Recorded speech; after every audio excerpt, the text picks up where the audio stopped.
Hello there guys and welcome back to my channel I cannot remember the last time I was this annoyed. I genuinely cannot. We are already joined by Adash. I tried to send Ollie the link as well, but seemingly something didn't work. So I'm trying again. Maybe I sent a link to the wrong person? I don't know. Well, I sent Ollie the link now, so hopefully we'll get it. Sorry, this wasn't as exciting of an intro as you guys probably expected, but I am so annoyed. I am so angry. I cannot even put it into words. How have we done this? How did we take a performance that good in the grand scheme of things? Sure, not like attacking, amazing, flair and whatever, but great performance, tactically, defensively, cruising really. And then we have a goalkeeper who decides to just be a moron. And the worst thing is, I've already seen people try to blame Conor Gallagher. Why isn't he coming for the ball? Excuse me. How about the goalie doesn't pass the ball to a player that isn't ready for the ball? How about that? Mate, I cannot believe that Sanchez did that. I don't want to see his face again, ever. I don't want to see him play for us, ever. Every time I will see his face now, forever, this is what I will remember. This is the only thing I will ever remember. I cannot believe it. I cannot believe he ruined that for us. And yeah, we were still 2-1 up. And yeah, we could have still or should have still won it after. Sure. But mate, it was 2-0. We were cruising. Arsenal were dead. Dead men walking, they was. And Sanchez like, game's a bit boring. Do you want to come back in? All right then, let's have it. Let's have it. Mate, go back to fucking Brighton where your biggest game of the season is against Crystal Palace. Go back there because you are clearly not made for this shit. Go away. I never want to see your face again. Piss off, man. Piss off. Ollie, I will start with you. First of all, sorry, I don't know why. I sent the link before and check back onto the Twitter DM. It's not there. So I don't know how it happened. But I'm out of words. I also have a banging headache, so that's not great. Cheers, Sanchez. Didn't have a headache before that, so great. Because, yeah, we can sit here now and we will, as it's a therapy session, right? By the end of it, we'll sit here, yeah, let's take the positives. We played really well, blah, blah, blah. But fact of the matter is, we're a bunch of bottle jobs. And we have been for 3 years straight. Really. Well, not 3. Since 2021, since Porto. And it's just not going away. And I cannot hack it anymore. I cannot deal with it. I'd rather lose 7-0 than this, man. Like, what is this? Please, Ollie, say something. Well, yeah, it's nice to enter into. I can see generally how you're feeling after the game. I didn't hate the performance. I thought the performance was very good. I think we were the better team for 77 minutes, and then Sanchez threw it all away. We had other individual chances. Palmer had a chance, Jackson had a chance. Probably should have buried the game before that anyway. But at the end of the day, for Sanchez, you can't be making mistakes like that in big games at 2-0. Don't care if it's the World Cup final. Don't care if it's Sunday League. Everything in between. You can't be doing that. And so we got what was coming to us, unfortunately. That's what happens when you're late in a game, 2-0 up, cruising, and you let in a sloppy goal. All the momentum shifts. And obviously, always then, Arsenal were going to find a way back into the game at that point. It's frustrating. It really is, because the result isn't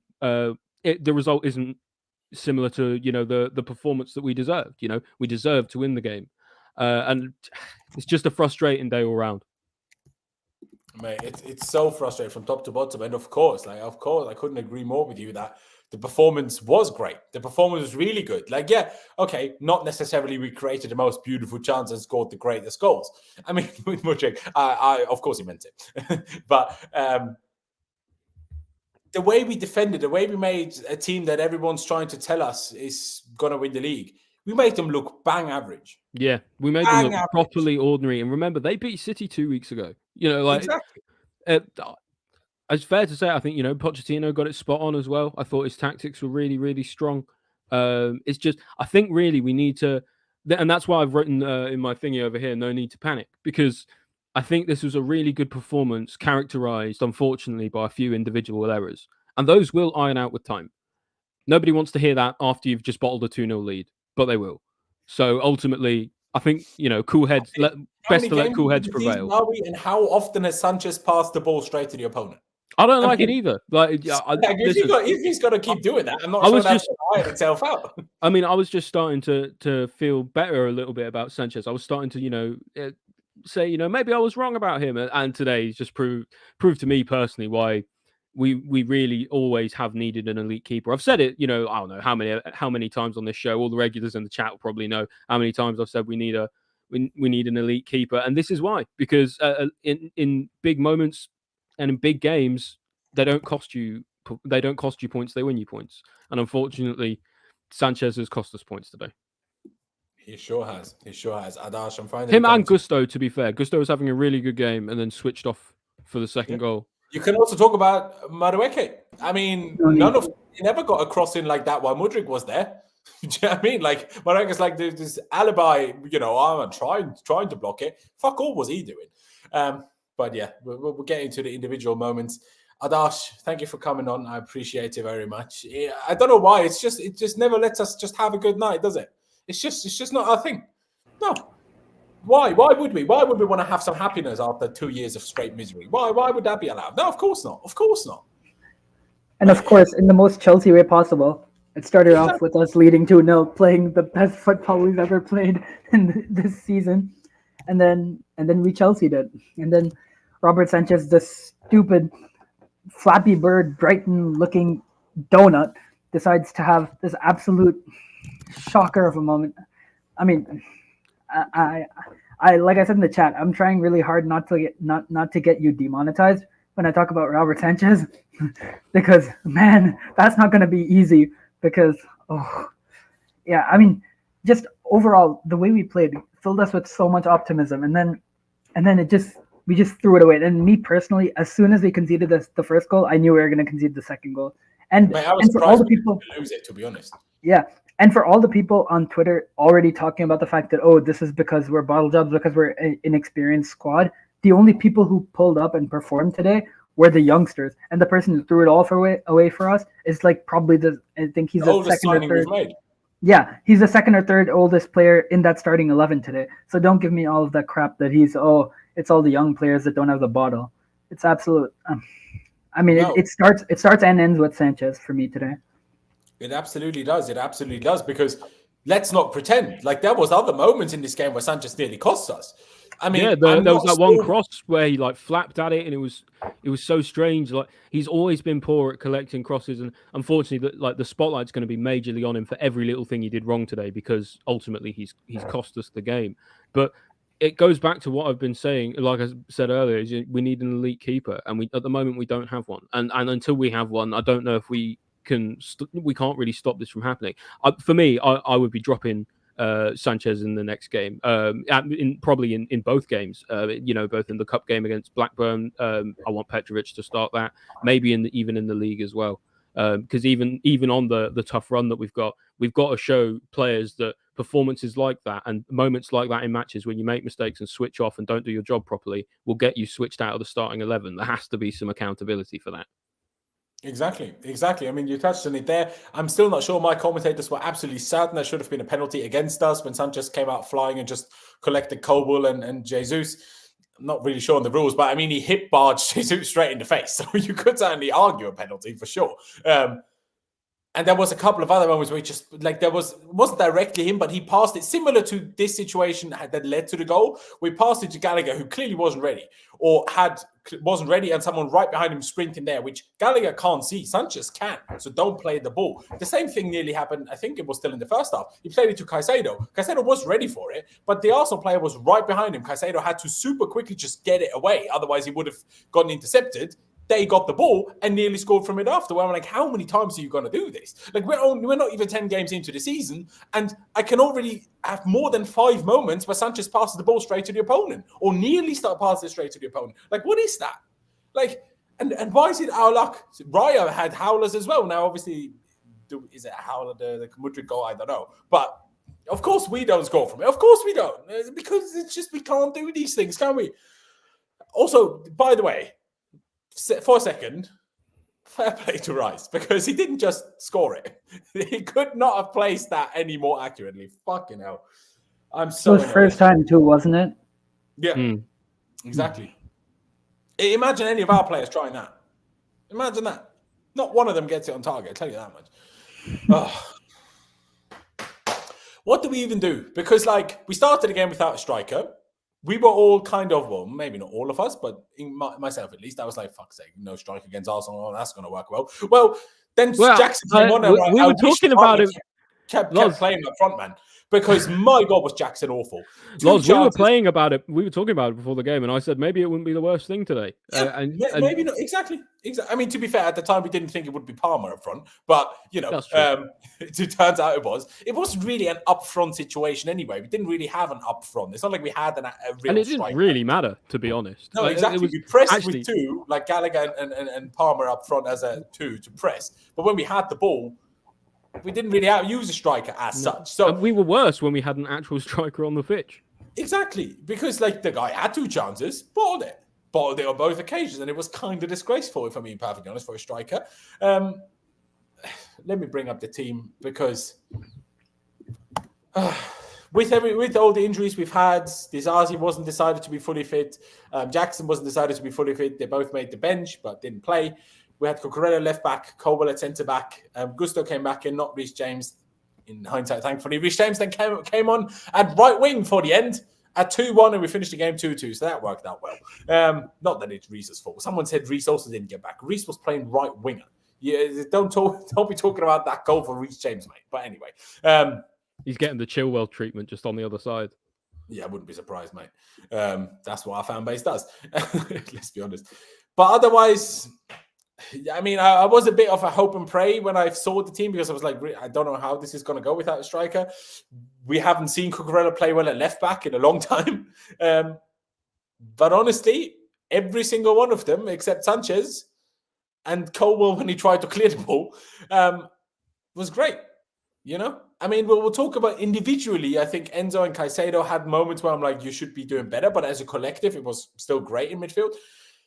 Mudryk, I mean, scored a fantastic goal, was involved in things, not involved as much as in other moments. Sterling, we'll talk about the penalty situation, but Adash, what did you make of the team not having a striker available to start?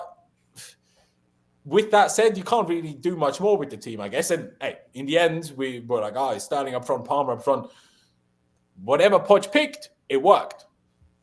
Yeah, exactly. I mean, I think if we had all of our players fit, I don't think anybody would be going to Stamford Bridge and rocking the starting 11, but given the players that he had and given the system that he was playing, I think Pochettino did a great job just with the available players to put them in the right positions to be able to succeed and to be able to exploit Arsenal's vulnerabilities.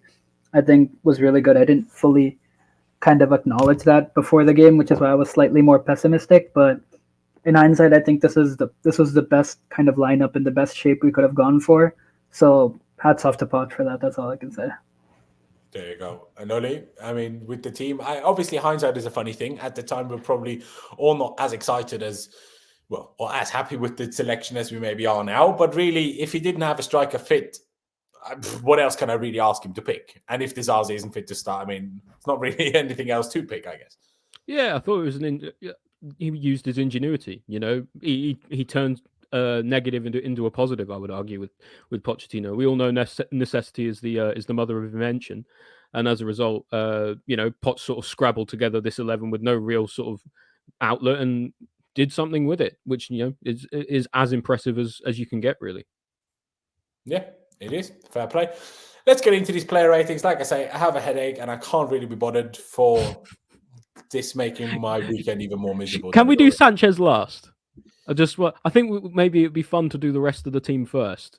Yes, but I still want to start at the back, just not with the goalie. I need to still think what emoji is worth for Sanchez today, because I'm not even sure the poo one does it, quite frankly. Can we just not talk about Sanchez? Yeah, no, but I need to, because otherwise I'll dream about him. I need to get it out, mate. Do you know what I mean? This is what the therapy is for. Exactly. This is what it's for, man. This is the only reason we're here for. Ladies and gentlemen, by the way, if you're here... much cheaper than paying a professional. Exactly. Excuse yourself, Ollie. We are professionals at waffling. But yeah, ladies and gentlemen, if you're here, I appreciate you very much. Subscribe, please, if you haven't already. Hit that like button. That'd be massively appreciated. And I don't know, if you're watching this later on, once this has turned into a video, please leave a comment down below. Thoughts about Sanchez, thoughts about whatever else. It's up to Laurenz, for man. Interaction. Sub to Exactly. Loz. He's got a good Exactly. channel. He does good things. Appreciate you, bro. Appreciate it. Let's start with Thiago Silva, you know? See, people like to say Rolls Royce, but Rolls Royce aren't 39 years old. So I don't really know of anything that's as good as Thiago Silva is that's 39 years old, if I'm being perfectly honest. So I don't know if there is a fair comparison for Thiago Silva. He's just his own God-made thing. What a player. What a player. Now, there is sometimes a few issues with Thiago Silva, but my God, in a big game, my guy will turn up. And boy, was he incredible. Absolutely top performance. Some of the blocks, some of the interceptions, how he handled all of their forwards. He just made them all look silly, quite frankly. One over-the-top ball he played to Sterling. I'm pretty sure that was him early in the game. Was outrageous as well, like second minute of the game or whatever it was. Wonderful performance. And I know we conceded 2 goals, but one is Sanchez and the other one is Mudryk and Gusto's fault. We can't even talk about Sanchez for the second goal. We'll get to that later. Maybe a bit harsh, but, you know, what's wrong about being harsh to Sanchez? For my opinion, nothing. And maybe we will go a little bit high for these ratings considering we drew the game, but I'm going to give Thiago Silva an 8. I thought he was very, very good. I haven't looked at stats yet. Maybe I should do that. But I think it was very good, and I don't have any complaints, and I'm really happy that he's here, and he's the only saving grace that I have at the back here, because obviously Cobble is amazing, but as what you touched on earlier, Adash, in terms of the young players, I feel like if we don't have Thiago Silva in moments like in games like this, now obviously because of Sanchez it didn't matter, but I felt until that Sanchez moment, I didn't feel threatened at all that we would bottle this, and maybe that was naive confidence, fair enough. But I felt the main reason for that was Thiago Silva and the attitude of the players, how we were fighting, and I absolutely loved that. But Thiago Silva to me was great. I thought the yellow card that he got was a bit harsh, but yeah, 91% pass completion, 4 out of 8 long balls, which is good, 2 out of 3 tackles, 3 out of 4 ground duels. Very, very strong performance. Oli, do you think 8 is too high, or are we blaming everything on Sanchez and therefore giving everybody else pretty high ratings? No, not just Sanchez, but also I thought Silva deserves an 8 roughly. I think he was really, really good. Like you said, Rolls-Royce centre-back, just seemed to really command the game well today. I don't think either of the goals were really his fault. One of the things you were looking at, you were asking for things that are 39 years old. Floppy disks are 39 years old, apparently. Exactly. And now compare a floppy disk to Thiago Silva and see what's better. Exactly. Clearly superior. Yeah, an 8's fair, I think, for Silva. He had a good game today. There you go. I mean, Joel is here and saying 8 is harsh. He deserves higher than that. Maybe he does, but honestly, bro, I don't even see when... I mean, obviously in the second half, Arsenal did have a lot more touches in the box and everything else. Maybe you have a point. Maybe we should even go higher. But honestly, my heart after drop bottle in that game isn't ready for higher than 8. I'll be perfectly honest. I can't do it. So Adash, can you do it? I mean, like I say, the Chelsea boy in the chat also says a world-class 9. We win this with a world-class 9, not 9 for Thiago Silva. Sorry, I can't even read anymore. I mean, but yeah, Adash, would you go along with an 8? Would you go for something different? What do you reckon? In my heart, I know Thiago Silva earned more than an 8, like easily an 8.5 or a 9, but I think I just blanket, like gave everybody like a minus 0.5, 1 to 2 or something, just based on just the overall vibe when the game ended. So I would also go for an 8. I might go for an 8.5, you know what, because he was so immense. Like, honestly, the way he marshals everybody, he's just in the perfect place at the perfect time every single time, and it's just so amazing. I mean, like the way Martinelli was trying to outpace Gusto, who's fast, but you never saw him do that once against Thiago Silva. Like every time he went up Thiago Silva knew exactly where to be at the exact right time, and same thing with Jesus. So, I mean, yeah, just a really, really good performance. I completely agree with you. I think the way he calms our entire defense down is the way all of our younger players seem so calm and assured. I think if he wasn't there, and if it was anybody else like Disasi or even like somebody like Badiashile, not to discredit them, but I don't think our defense would be as comfortable and solid as we played, at least for the first 75 minutes. Yeah, there you go. You know what? I will actually give you that 0.5. Let Thiago Silva have a 8.5. And just to quickly answer this comment here to Salam, I am late. What did Sanchez get? Sanchez hasn't got anything yet. We're still considering what emoji the man could do. could do with. So we're still contemplating. Well, we'll get there. Levi Colwill then. Adash, I'll let you go first.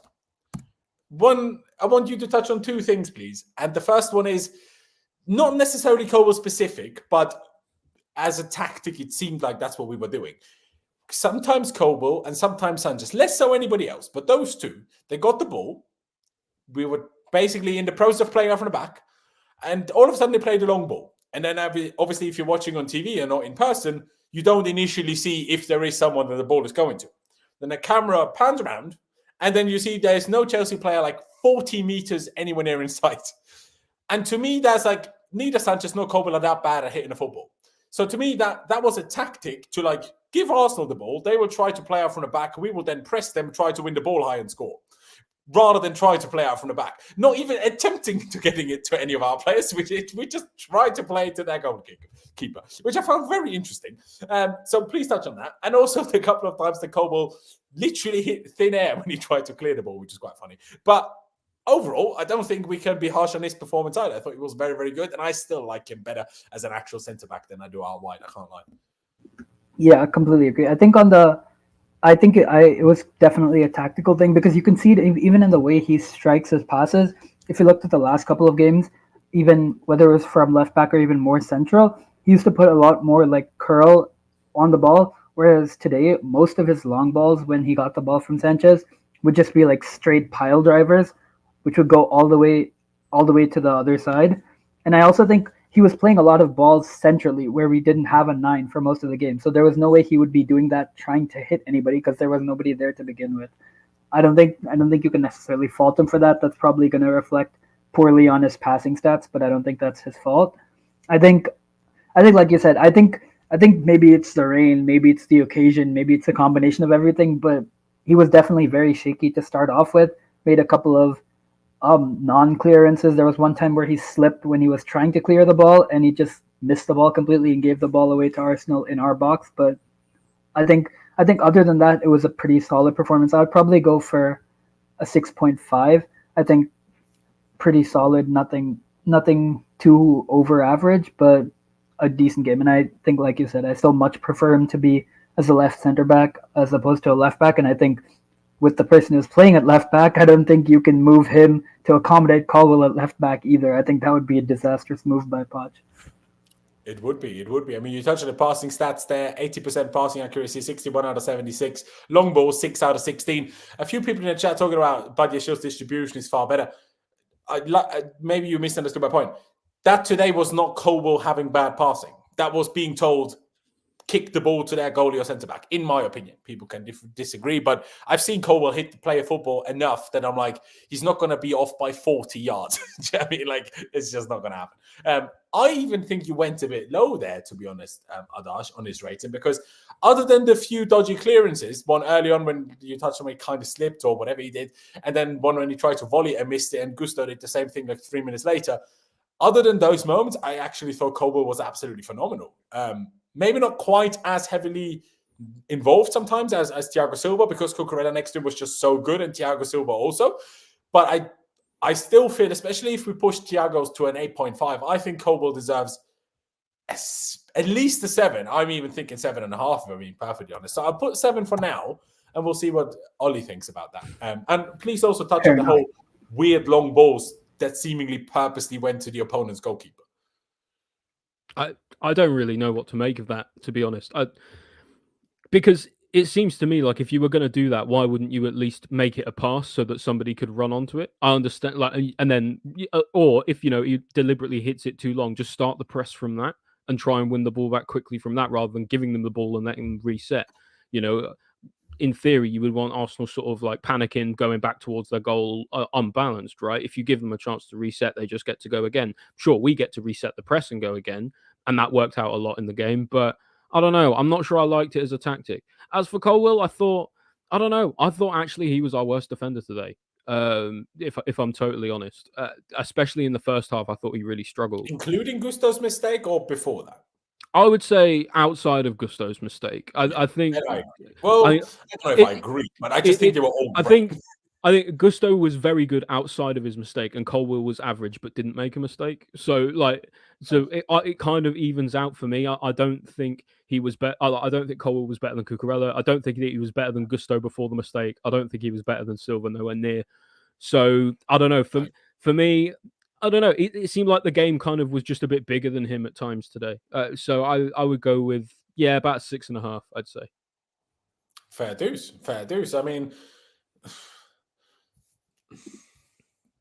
I'm still, oftentimes I'm like, okay, everybody's making good points and everything else, and then I'm often overruled. happy to sorry. We're going to get overruled here, Adash. No. Yeah. Actually, you're not. I'm just thinking of, do I stick with the 7 or do I stick with the 7.5? That's what I'm debating in my mind. Because if I stick to a 7.5, that still leaves us at an overall 7 because it rounds out to a 6.8 and then we round up to a 7. Because, and some people are like, what are you talking about? To me, every long ball Arsenal played, Colwill dealt with it. Not once did he make a mistake on that. Not once did anything get dodgy. Maybe once or twice Thiago Silva did it, but 95% of the time, at least from how it felt like to me, it was Colwill. The amount of corners that Colwill headed away felt like it was always Colwill that cleared them. And I just thought it was really good. But yeah, fair play. That's everybody sees football a bit differently. Let's get to Malo Gusto because I want to keep my guy Marc Cucurella. I want to give him a special moment. So let's go with Gusto first.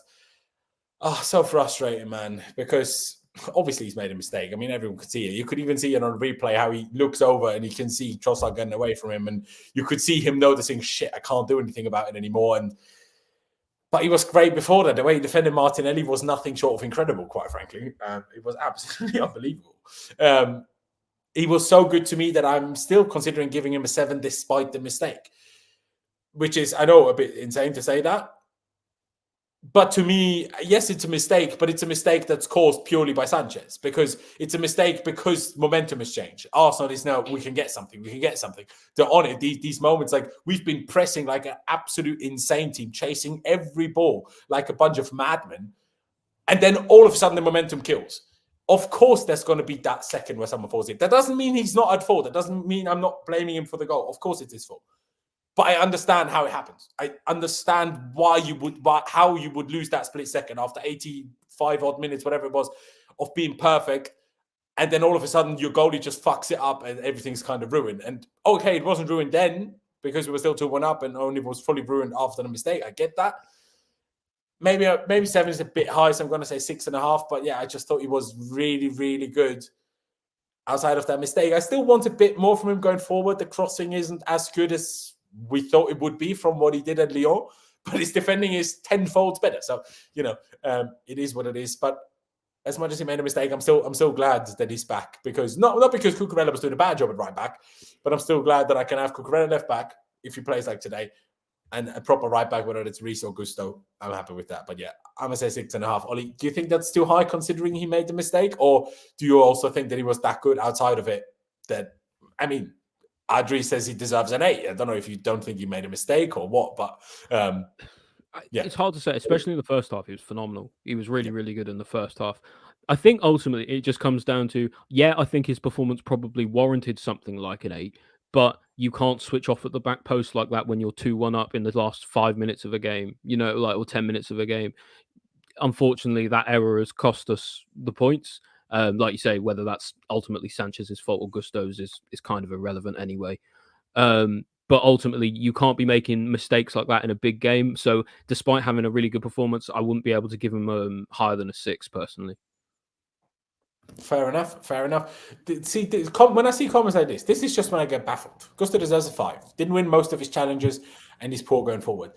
Now, he won 5 of 7 ground duels, 1 out of 2 aerial duels, was never dribble past, had 1 out of 3 tackles, had 1 out of 1 completed dribbles, had 1 out of 2 long balls, and had a 94% pass accuracy.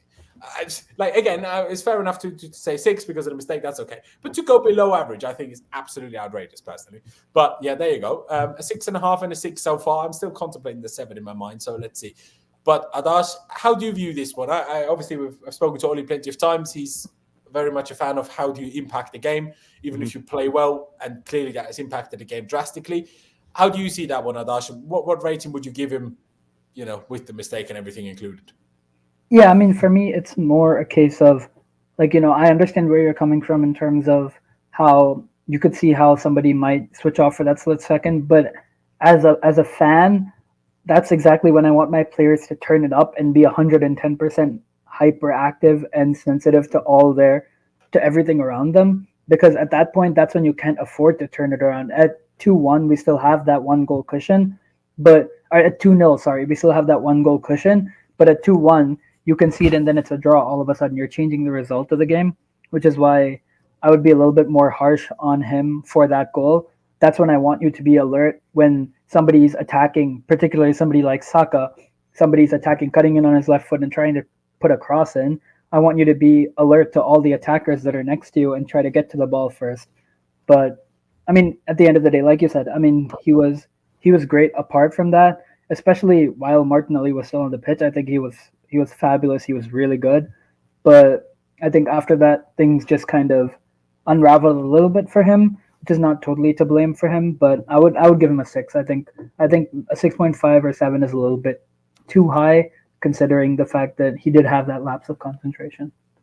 Fair dues. A 6 it shall be for him. And I might be going a little bit crazy, especially the stats don't look quite as crazy as I have it in my mind. But to me, Marco Cucurella, there was one moment where Saka got past him, second half, one moment. But otherwise, he made Saka look like he just missed the penalty in the Euros final and was crying his eyes out. Like, he was miserable for the whole afternoon. Cucurella had him absolutely rattled in every sense of the word. Saka was starting to kick him. Saka was starting to be like moaning at the ref and his teammate. It was beautiful. It was absolutely gorgeous. I'm going to give him as high as a 9. And I know maybe it's too high. I don't care. How much stick that guy has got last year, and rightly so for the large majority of it. But how much stick that guy has got, and his last 3 performances were nothing short of incredible for that. And to not only do it on the right, to now move over to the left side again and play that way. And I understand he didn't do anything going forward bar 1 or 2 occasions. But although one of those occasions he arguably should have had an assist, because the ball that he played to Jackson, if Jackson isn't the weird striker that decides, let me be Giroud and try to lay it off instead of actually shoot, and then lays it off to Sterling, who didn't expect it and then stumbles it all over the shop, could have been an assist for Cucurella too. But he's obviously not supposed to go that high up the pitch, right? We have the one side is supposed to push, the other side is supposed to stay, like when Levi Colwill plays left back. And at that job, I genuinely don't think he could have done any better. Yeah, the passing accuracy isn't perfect because it's 83%. But that's because Cucurella tries the line-breaking passes to beat the press.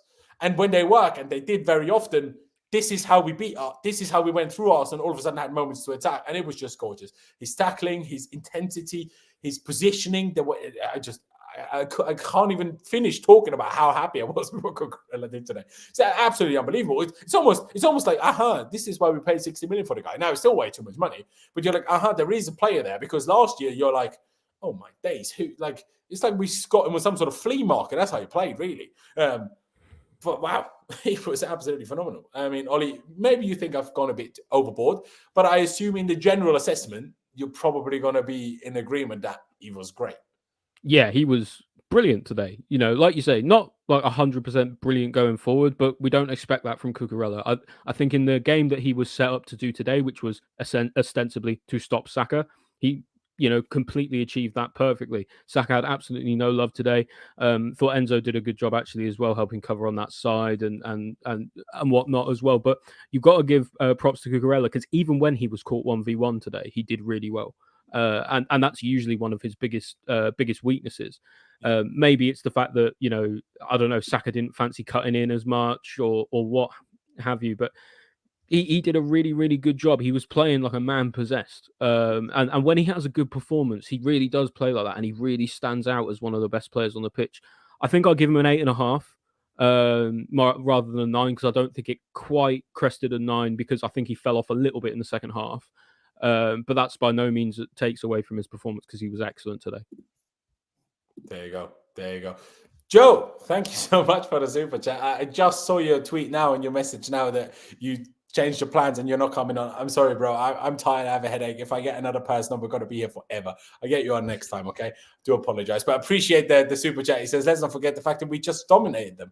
in a different way to what, the last 3 years of our managers would have defined as dominating. But Jose Mourinho, boy, he would have loved this today until Sanchez happened. But yeah, Joe, shout out to you. I hope you're well, bro. But yeah, an 8.5 from Oli, to be honest, is also fair. I won't disagree with it too much. Adash, are you going to give Cucurella that 9 for me, especially after we push Thiago Silva to an 8.5? Because I do think, personally, that Cucurella was the standout player and does deserve to be the highest rated player. If Thiago got an 8, maybe I'm okay with an 8.5. But as we gave an 8.5, I think it should be a 9. But obviously, each to their own. Oh yeah, I'm giving him the 9. I think today he was absolutely brilliant, phenomenal. I think just overall, the way he was defending, he didn't get spun. He was tight to his man, but he was still able to make the challenges. The yellow card he got, I don't think should have been a yellow card. He made so many good challenges. Even the ones that were penalized by the referee, they weren't fouls most of the time. So I think overall, just great play. Like you said, for the assist, for the cross that he had, for the one cross that he did have, could have easily had at least an assist or a pre-assist. Yeah. If it wasn't for certain attackers doing certain attacker type stuff. But I can't fault him today for the effort. Can't blame him for the cross either. I don't know. People might be doing that, but he wasn't at fault for Saka's cross because that was clearly not. He was tracking the person who was overlapping Saka, so he could not have done anything for that.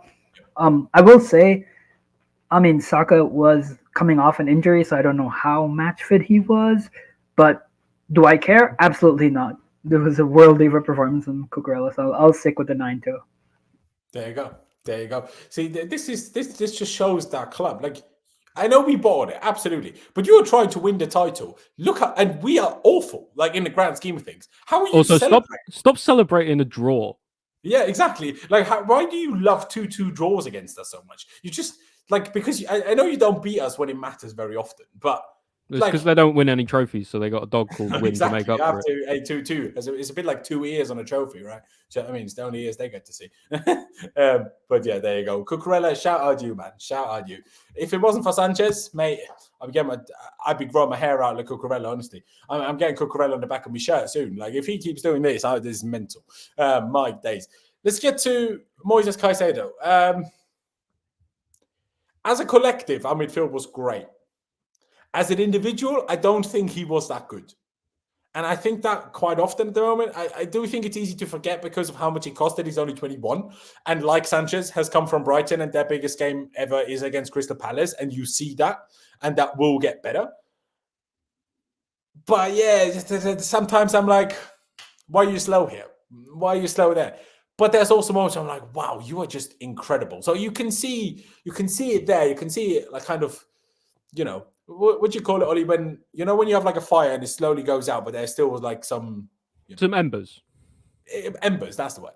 You can see like the embers of his quality, in my opinion. You can't always see it fully blast into fire yet, if I want to go with that analogy so much. But yeah, in the grand scheme of things, I'm going to say like 6.5. I'm not sure if people think I'm crazy, if people are going to agree with that. I don't know. There was moments where I thought it was, like I said, fantastic, and moments where I'm like, please, Caicedo, please.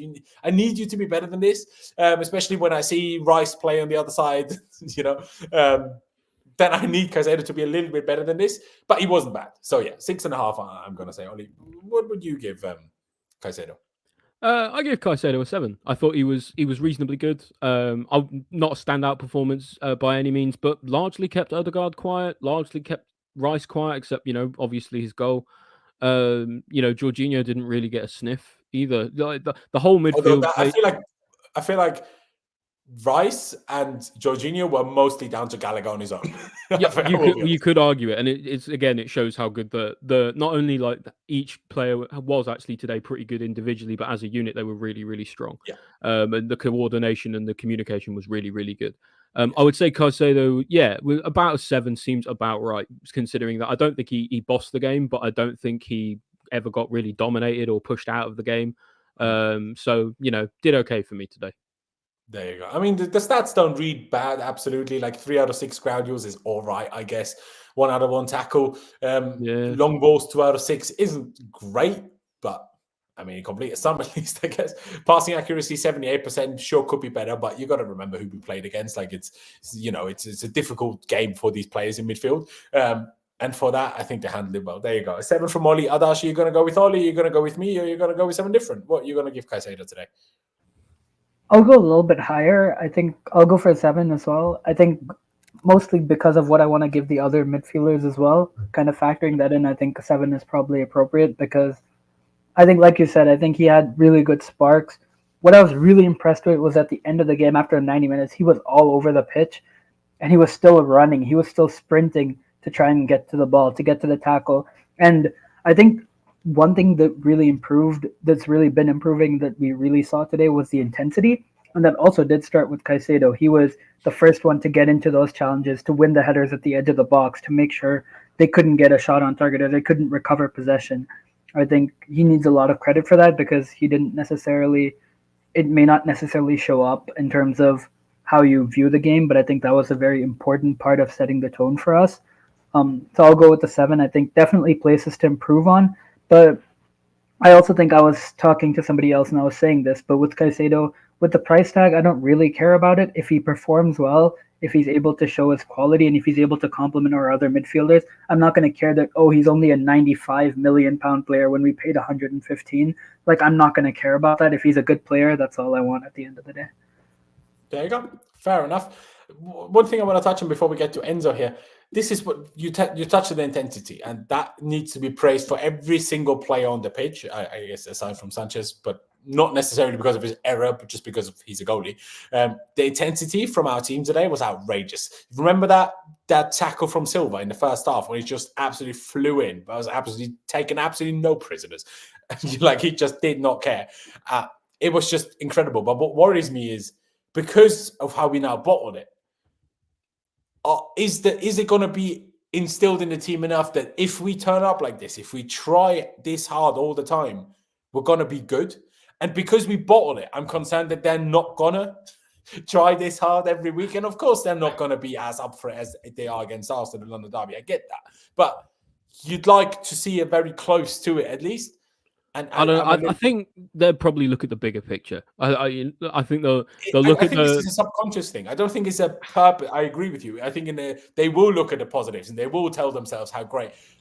But I feel like on the pitch, when you then do it, if you don't, I don't know. Maybe I'm taking things a bit too far. But I'm actually more worried about the second point that you mentioned in terms of dropping heads against other opposition that aren't Arsenal against the London Derby. I think we're much more prone to do that. Because I feel like with a 1 week break especially, you get time to actually recharge, reset, go again. But it's just that feeling of, I feel like, and it's the case with with fans as well. I mean, I think I'm also partial to it. The fact that you get up more for these games because they mean more to you. And I think it does mean more to the players. But I think equally, especially if you're not fighting for a title, right? If you're fighting for a title, every game is huge. But if you're dwindling around mid-table, then only big games are big. And unfortunately, that's what you felt the last 2 seasons at Chelsea, right? Exactly. So I think hopefully what we see is, I mean, the good thing, in quotations, I say the good thing is that all the teams that are playing next are now at least good games, big games, or kind of like London derbies. So I think hopefully the players will still be up for it, still keep up the same intensity in games so we can perform the way we did today. Absolutely. Ollie, I'll let you go first on Enzo Fernandez. What did you make of him today and what would you rate him? It's an interesting one because Enzo always has moments of quality, and there's no doubt that he's a brilliant player. But he wasn't really there that much for me. He was good at recycling the ball. He was good at like sort of shifting it out wide. He was good at rotating it and communicating and doing kind of his job as the metronome in midfield. And so I'll give him that. His role was good, but I don't know. I didn't really see any big moments. I didn't see any fabulous passes. Well, not many at least. I know we were kind of playing differently. We weren't really playing in the same way, so maybe that kind of limits what he's able to do a little bit. You know, with the way we're playing with a false 9 who comes deep instead of a 9 who plays on off the shoulder of the last defender. So I don't know. I think he might have been the one as well who was asleep for Sanchez's pass. Like, I know, obviously, I think it's Gallagher. Was it Gallagher? Okay, well in that case we'll get to that. But I don't know. I think he wasn't as good as Gallagher. I think he was probably about as good as Caicedo. I give him about a 7. I don't think he made a massive impact on the game today. And it's a shame because I really want to see him make more of an impact on these big games. I agree. Adash, are you going to agree with Oli, or are you going to go for a different rating? Oh, I was actually going to go a little bit lower. I was going to go probably somewhere around a 6. I think, like you mentioned, he has a lot of really good moments. But at this point, almost a season in from when we signed him, or almost a full year from when we signed him, I'm expecting a little bit more. I think today he wasn't quite as involved in the game as I thought he should have been. There were times where he just kind of, his pass was 1 or 2 meters too wide. It didn't seem like he was fully into the game. It might also be the fact that he had to travel some 12,000 kilometers like 2 days ago before the game. But I think I expected a little bit more from Enzo. Also, this thing about Enzo Fernandez's shooting, like, I'm glad he has the confidence to take things on, but man, I have not seen him with a good shot in a long while. It's very Kovacic, but without the screamers, isn't it? Exactly. Yeah. But even Kovacic wasn't as prone to shooting as Enzo. Enzo has this mentality like, oh, I'm going to score, I'm going to shoot this. Nah, I think it's a bit hard. I think Kovacic just could not shoot for the life of him. You can see that Enzo can shoot, but he's just not capable of getting them on target. Mm-hmm. Which is the issue, because every time he gets the ball at the edge of the area, I feel like he's just going to shoot. And at some points, that's a good thing. Catch the keeper out. Raya's not the tallest. I mean, there's a lot of positives, but at some point, it's also good to kind of take a step back, recycle possession, and try and get a clearer chance for one of your teammates. And I think at this point, the fact that he hasn't scored any of those shots that he's taken, I think he should probably not take a shot once in a while, even when he feels like it. Yeah, exactly.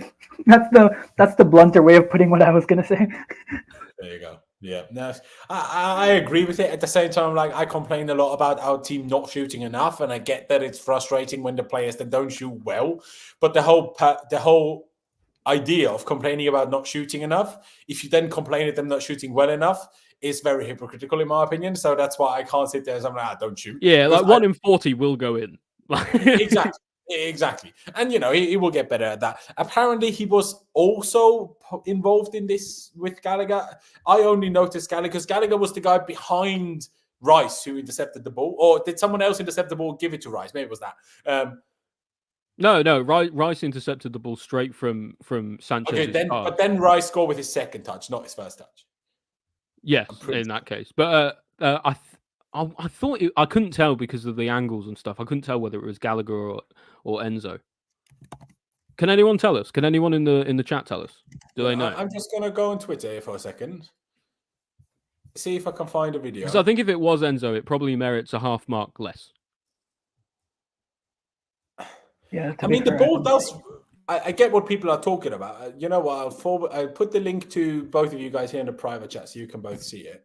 And you can just watch that. And Enzo is the one that kind of lets the ball go past him. But how can Enzo expect Sanchez to pass it to no one?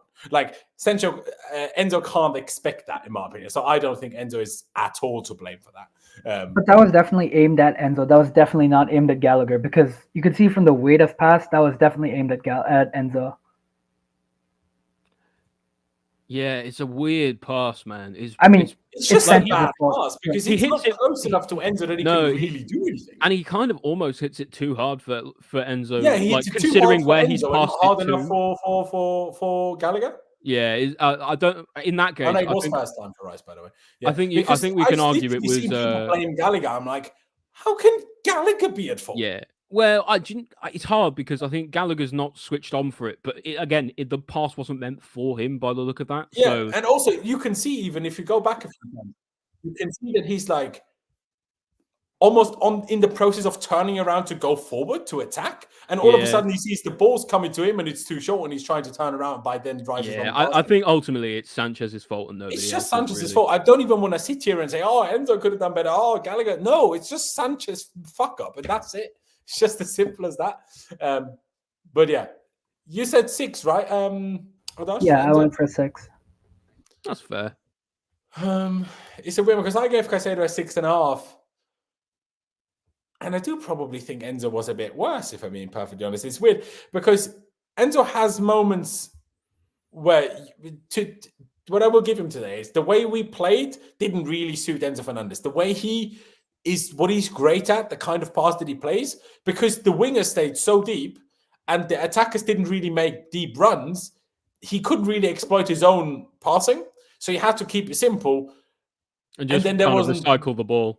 Exactly, and that's all he could do, and he did do that all right. You know, he got helped out with Cucurella, he helped out Mudryk, he helped out the midfield as a whole, him and Caicedo. What I think them two do so super well together, the understanding, I guess maybe it's because they both speak Spanish, they got, got an understanding together very quickly.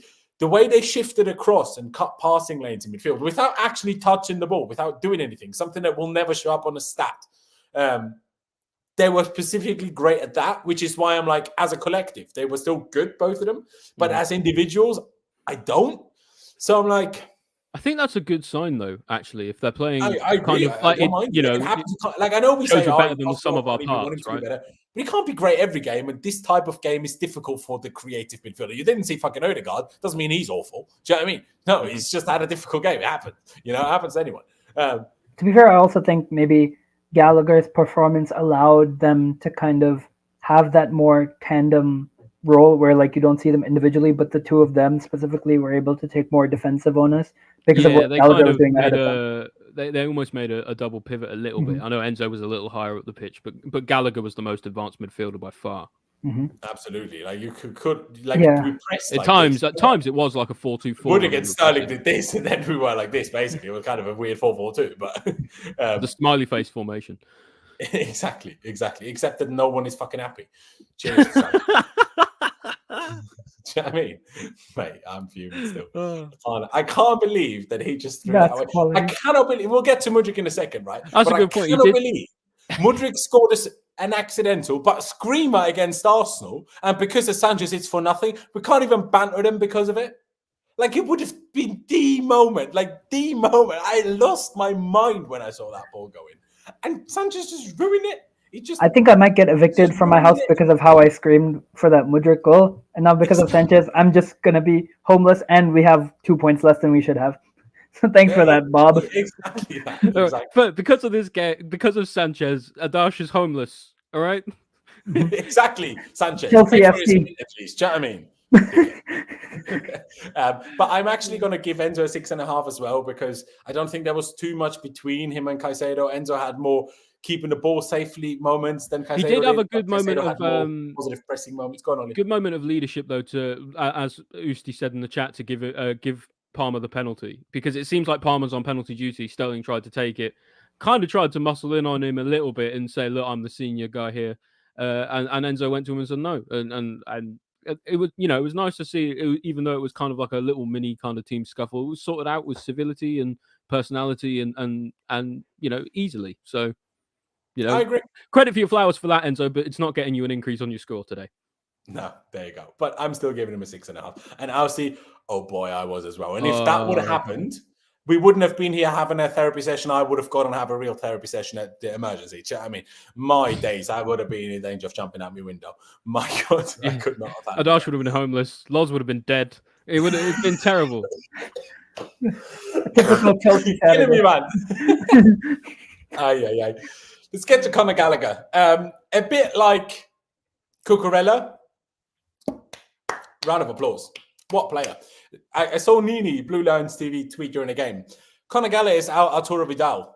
And sure, he's stretching it, but I see it. My guy does not stop running. 85th minute, I saw him chasing after. First the goalkeeper, then the centre-back, then the left back. He was just sprinting after everyone. And I love him. I absolutely love him. And I know I wanted him to be sold, but then I changed my mind. Do you know what I mean? It's as simple as that. And yeah, 86% pass accuracy for who he is and what he does. Phenomenal. 2 out of 2 tackles, 4 out of 7 ground duels. What player? You need a copper merchant. Well, I don't care. Was Gallagher great? Yes, he was. So shut up. Do you know what I mean? What rating am I going to give him? I mean, he got an assist as well for Mudryk. Not much. Oh, come on. He didn't officially get one. When like Busquets like passes the ball 2 inches to Messi and then he dribbles through everybody and scores. Yeah, that's kind of what happened. But Gallagher also played that ball to Palmer for Palmer's shot that went just wide. So Gallagher was also involved creatively, not just by running around. So fair play to him. Is 8 too low? Is 8 right? Adash, what do you think? I mean, 8.5 I'm seeing in the chat. So it's about right. I'm going 8.5, same as Thiago Silva. I thought he was immense today. I don't care if people call me a Cobham merchant. Yes, I love Cobham. Yes, I like Conor Gallagher. And Conor Gallagher is one of the players that I most do not like from, or that I, how do I say this? Rate, maybe is the better word. Yeah, is the person I rate the least from Cobham. I think he's just another example of a player like in the surrounding system when everybody else is doing their jobs and playing well.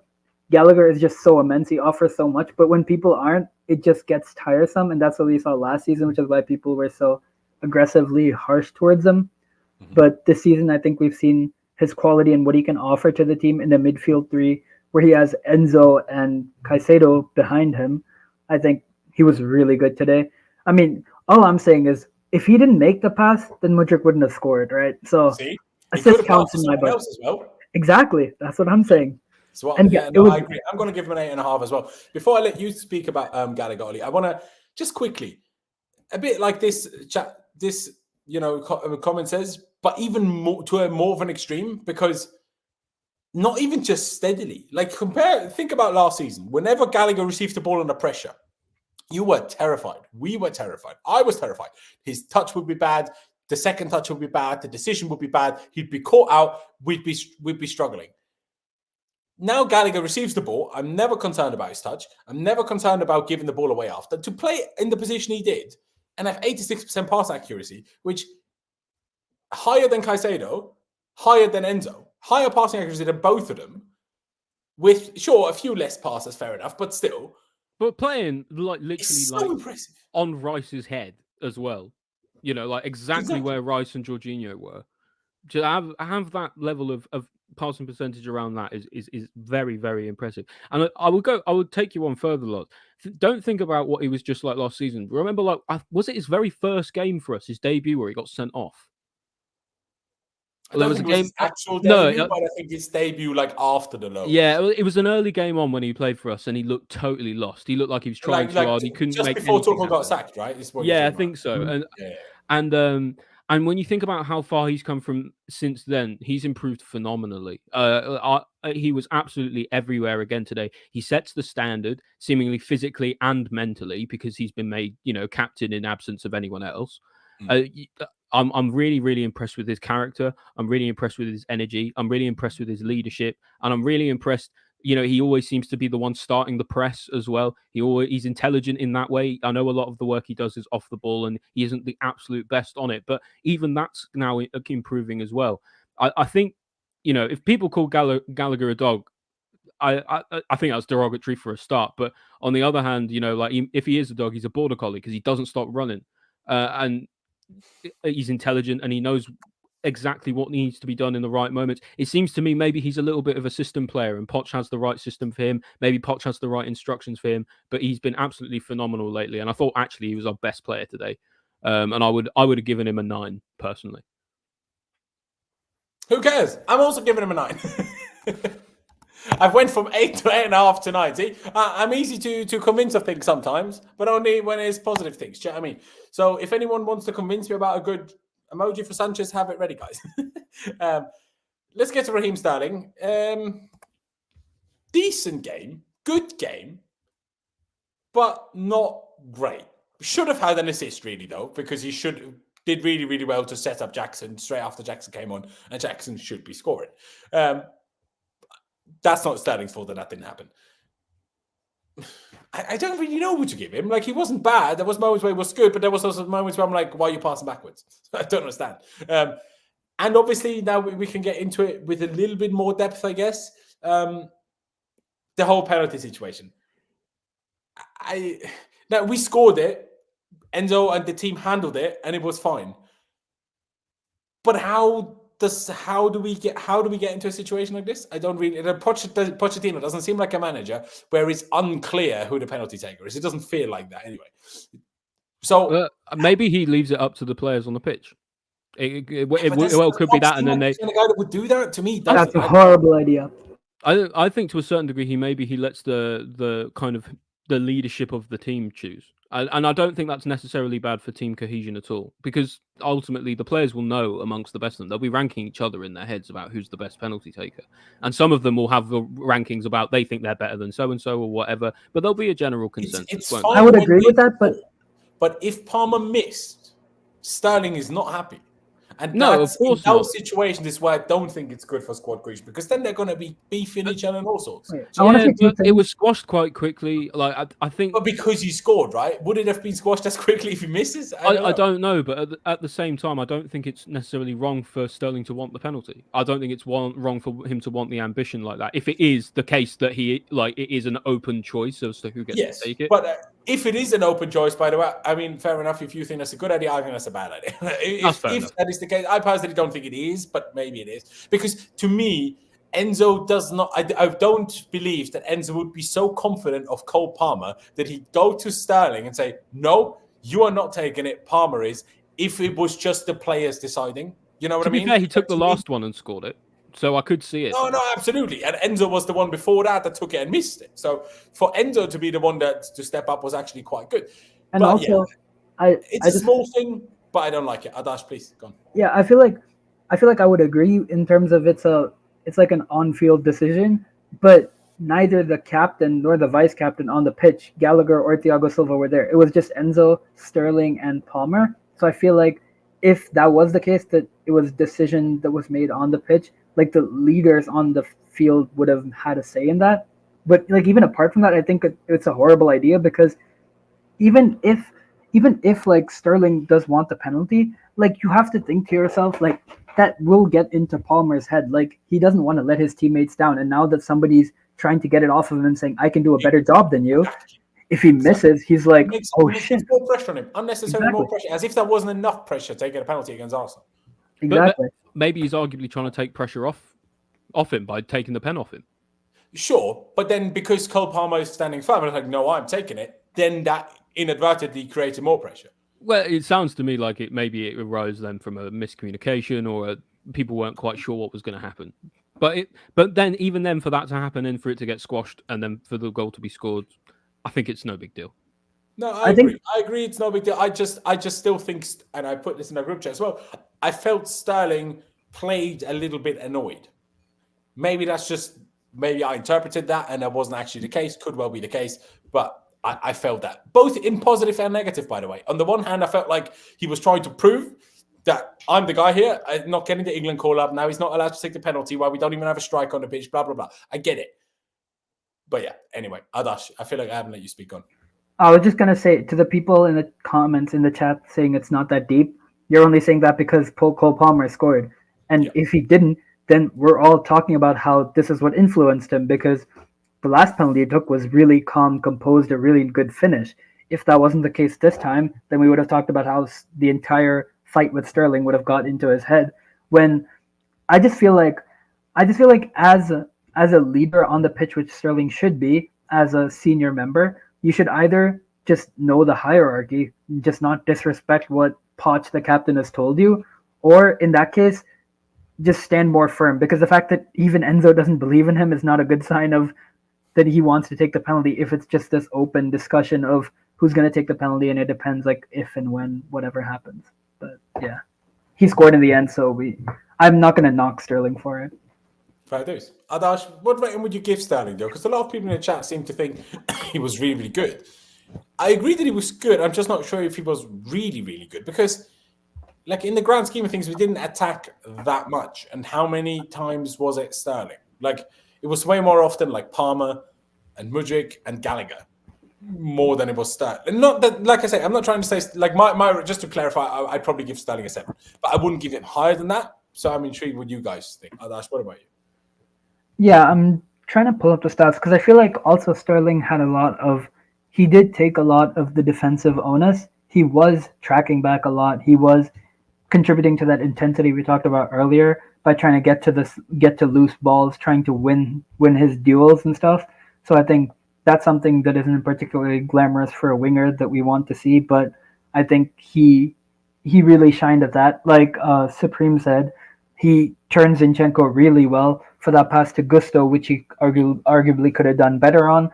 What I'm really seeing from Sterling, which I really love, is the fact that he's so direct, and this is what we've wanted from our wingers this whole time. With Pulisic, with Hudson-Odoi, with all of our wingers, this is one of the main concerns that I've had, one of the main gripes, which is that they're just not direct. They're not willing to take on their man. They don't have confidence to do that. Sterling is willing to do that. There was the one time where he went down, but he's still finding those narrow alleys to dribble through, and he has the confidence to say, okay, I'm agile enough.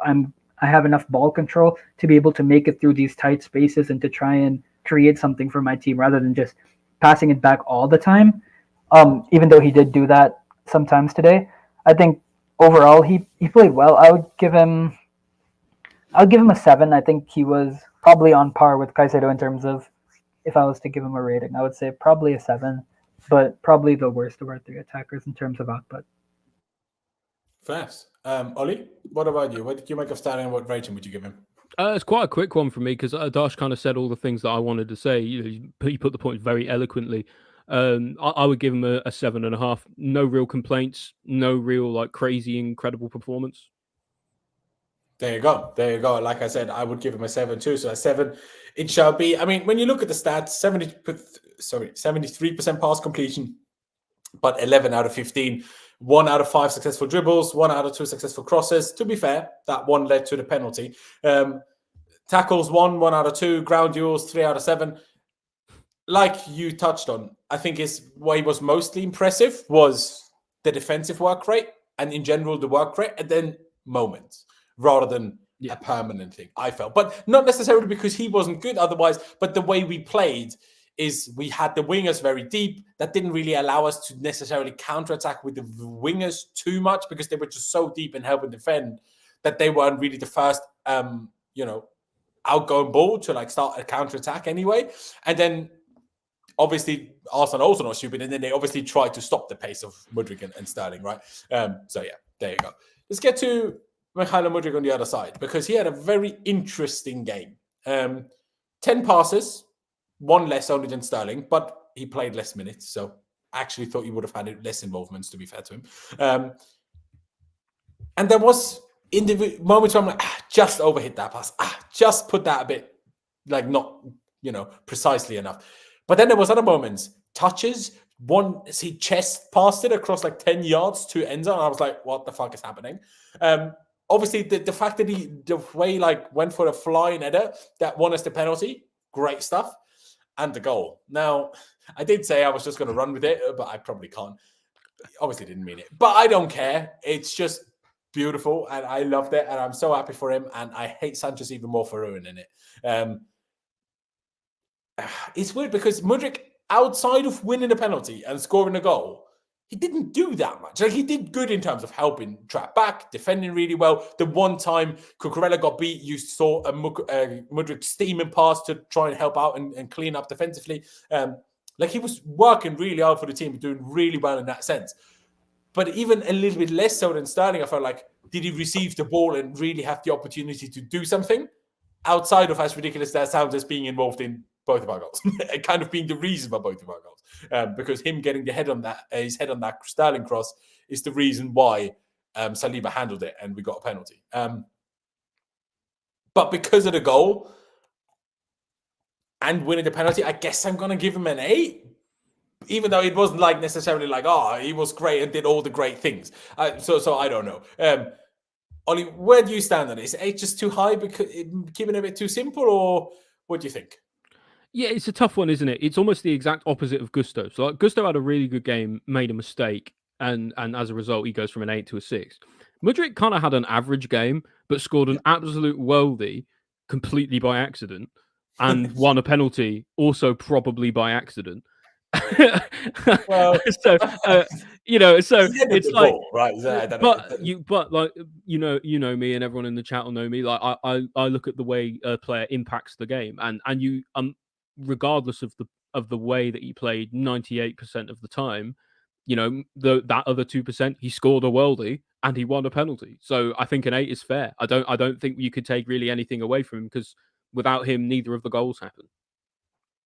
There you go. Fair enough. And yeah, I just want to say again, obviously, he scored his first goal for Ukraine on the weekend. Last weekend during this international break. And he's now in the last 3 starts for Ukraine and Chelsea. It's 3 goals and 1 assist. So not really all that bad, considering how much criticism the guy's got, both from Chelsea fans, but mostly, obviously, from the wider media and wider fan bases. But Adash, do you think we've gone too high? Do you agree? What would you say? Because I'm just happy to see it. I'm just happy to see the kids smile, because hey, imagine being from somewhere that's just getting bombed every day. And it's not the only place in the world, but imagine being from there. It's not an easy life, right? Going back to Mudryk's performance just for a second, and I'll just sort of pattern I've seen across his games as a whole is that when he goes off, we start to play worse. And I've seen that consistently, game after game after game after game. Every time he goes off, we are less good. So, evidently he's doing something right. Even if it's just opponents being scared of his pace, even if that's the only thing, it's still something, So, yeah. Adash, do you agree with our rate or would you give him something different? I'm actually quite torn because for me, I just really enjoyed watching him play today. I think it was probably the most enjoyable performance of his that I've seen since probably Liverpool, since his debut. To be quite frank, I think this was probably his best performance. I think overall, just those little flicks and touches, they may not have come off all the time, but they certainly came off more often than they did in previous games. I think that's what started to build up his confidence. Just the way he runs, even the cross, the shot. The shot, he meant it. He meant it. All right. No, yeah. Push award. Here we come. Yeah. Can we just cut out that part where I accidentally called it a C *****, because that was definitely a shot and that was 100% a goal. But I think even having the fact that he tried to take it on with his left foot, I think is a really good sign. It was. I'm just happy for him more than anything else, like you said, with all the other circumstances around it, acclimating, adjusting to new places, and just having this huge burden on you for no reason. Not only is it not his fault that he cost that much, but he didn't even cost as much as everybody's talking about. And to still be able to overcome that and to be able to play well and to really improve your game, I mean, hats off to him. I think he could have a really bright future. He just needs to get his head down, keep building on these performances, which I hope he does for his sake and for our sake. Because, like you said, I mean, I don't think it's not a coincidence at all that when he comes off, teams are worse. Even if it's just his pace, that's what Timo Werner had on us, and that won us the Champions League. That's how we scored our Champions League winning goal, because teams are so afraid of his pace and his runs. And compared to Mudryk, Werner looks like a snail. Exactly. And Mudryk is now having the end product to go along with it. So, I mean, I think if he pairs those two things together, I think we're looking at a really, really bright prospect who's going to fulfill his potential that we all hope and pray he does. I think you're right, Adash. I think he's got both elements of it, and he just has to put it together. He's got all the pieces, and that's all we need now. Exactly. There you go. And I also think Nkunku will have pretty much everyone in this team except maybe Palmer. Palmer will be fuming. Palmer is at the moment. But because Nkunku, unless he plays instead of the left winger, which would be very unfortunate, but if they play both of them, Nkunku has shown in pre-season that at least Poch wants him to, or Nkunku naturally likes to drift wide to the left. And if he does that, that should, in theory, create gaps that Mudryk, with his insane pace, should really easily be able to run into. And if you then have an Enzo on half-decent form, finding those passes, he should be able to rinse goals, quite frankly. With that pace and having players like an Nkunku with the intelligent movement to open gaps, should be easy, really. It's never easy, but it should be. It's like a FIFA kickoff glitch. That's going to be our version. Nkunku to Mudryk, run in behind, score. Exactly. Hey, I love that. But let's get to Cole Palmer himself. I almost don't even want to give him a rating. I almost just want to give him this one. But because, like I say, we touched on it, trying to take the penalty away. It's like, nah, mate, I might be 21, but don't give 2 Fs. Do you know what I mean? Just taking it, scoring it, buzzing. What a player. some of the passes he plays, some of the shot that he nearly scored. He had a 96% pass accuracy. I'm only seeing now. Oh my days! In that position, 9. Yes, Jesus. 24 out of 25 passes. He only miscompleted one pass. That's unbelievable. That's incredible. Because he's playing at false 9, so he's playing essentially in the box of like their 2 CDMs and their 2 centre backs. He's playing in that square, right? And to be able to exploit the space like that, and to do everything he's done recently, and then to put the penalty away as well with ice in his veins. Recently, when he scored the penalty against Burnley, I didn't give him the credit. I didn't give him much credit because I thought in other games he'd actually performed better and not scored a goal. And, people were just kind of trying to give him credit because he scored, and that's fair enough. But actually, I think in this game, it's different because at 0-0, massive London derby, ice cold, ice cold finish. Did really, really well today. Really, really impressed. I think Man City are really going to regret selling him to us because he hasn't really put a foot wrong yet. No, literally. I mean, when I look at how much money we've spent on some players, and then I look at Palmer for 40 million, I'm like, why did we spend so much money for all the other players? Not because they're not good, in Caicedo and Enzo in particular, but yeah. Just love to see it a bit more in open play. But as soon as but I have no doubts that he can do that. Yeah. But even in open play, like I said, that shot that he went for, I didn't think he would even get a shot away, and he nearly scored. There was one through ball that he played around Zinchenko to Sterling, was outrageous. Top play. I agree. That's a good point. Pressed Raya and made the mistake where he got the ball off of him. Yeah, but then didn't score it. Yeah, but still, at least the intensity is there. The same for Jackson for his chance. Why are they also immune to chipping? Just chip the man. Raya isn't even a tall goalkeeper. It's not like you're in front of looking like an idiot. I think the thing is a chip is something that doesn't even come into your mind if you're not confident in front of goal. You don't even consider it because you just think I've just got to score it. But Palmer looks like he's confident. He looks like he would be that guy to chip, though. I will say, he seems like the kind of guy. Evidently not yet. Evidently not there yet, and not in that situation. Saving it for the next time. Bullshit. I need to score. It's a bit different, I guess. But yeah, I mean, you look at the stats in terms of duels, wasn't that great. Didn't have tackles, but obviously he played as a false 9. But the main big thing and the main stat that stands out is 24 out of 25 passes in that position. Outrageous. Absolutely outrageous. Ollie, what rating would you give him? With the chance that he could have scored and then would have put the game together. I think given all that, I'll give him an 8 today. Thought he was very good, looked very dangerous. Unlucky really not to score.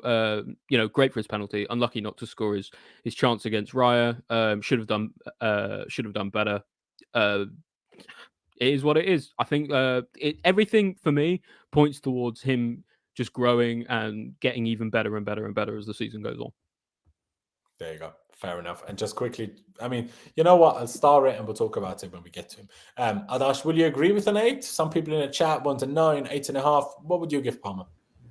Yeah, I agree with what Ollie said completely. I think just the way he played was so good. I'll go for a 9. I think he was definitely one of our standout players today.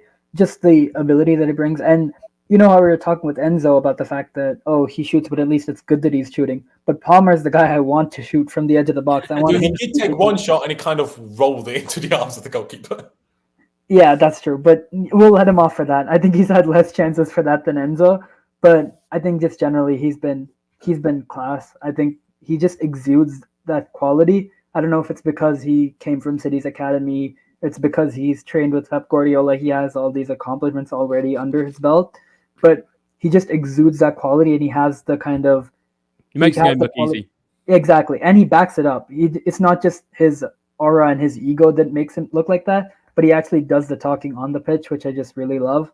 Like you said, I mean, should have scored that goal, but again, he's the one who made the chance, so there's only so much blame I can put on him for that because he's the one who created that out of basically what was nothing for us. But I'll go for a 9, slightly higher rating. There you go. And I will actually slot in perfectly between you two and give him an 8.5. I would have given him the 9. Well, no, probably would have given him a 10, quite frankly, if he scored that. But yeah, wonderful player. There's a few moments where I'm like, he still needs to work on a little something. But again, he's 21. He's super new to the team. What a player. Out of position today as well. Absolutely incredible. We need to talk about someone still, guys.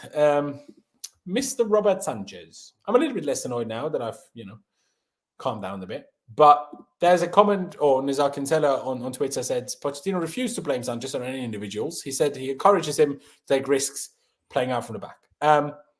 I hope people take this the right way.